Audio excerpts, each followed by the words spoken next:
কার সাথে থাকলে তোমাকে ভালো মানায় সেটা ইম্পর্টেন্ট নয়। ইম্পর্টেন্ট হলো কার সাথে থাকলে তোমাকে হ্যাপি দেখায়।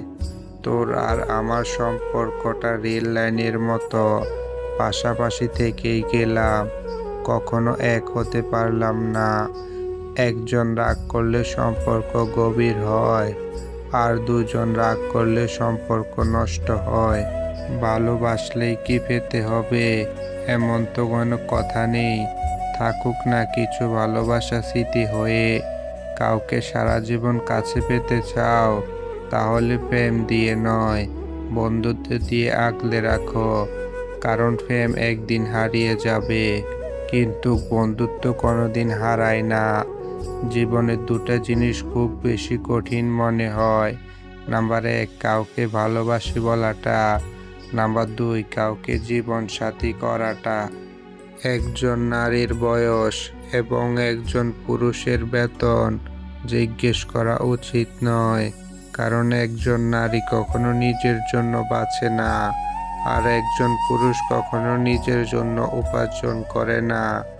সম্পর্ক যখন নতুন হয়, মানুষ তখন অজুহাত খোঁজে কথা বলার জন্য, আর সম্পর্ক যখন পুরনো হয়, মানুষ তখন অজুহাত খোঁজে এড়িয়ে যাওয়ার জন্য।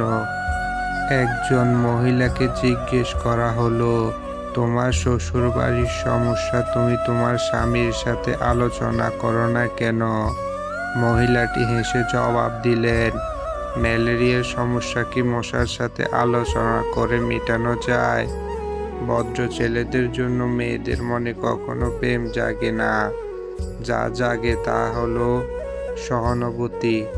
শরীরের অঙ্গ কেটে ভালোবাসা প্রকাশ করা বোকামি। কারণ যে তোমার চোখের পানির মূল্য বোঝে না, সে কি করে তোমার রক্তের দাম বুঝবে?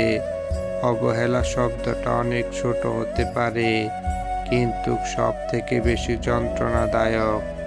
ভাগ্যবান তো সে, যার রাগ ভাঙানোর জন্য একজন প্রিয় মানুষ আছে। যে ভালোবাসা যত গোপন, সে ভালোবাসা তত গভীর। পানির ভিতরে কান্না করা যেমন অসম্ভব, তেমনি কাউকে ভালোবাসার পর তাকে ভুলে যাওয়াটাও অসম্ভব।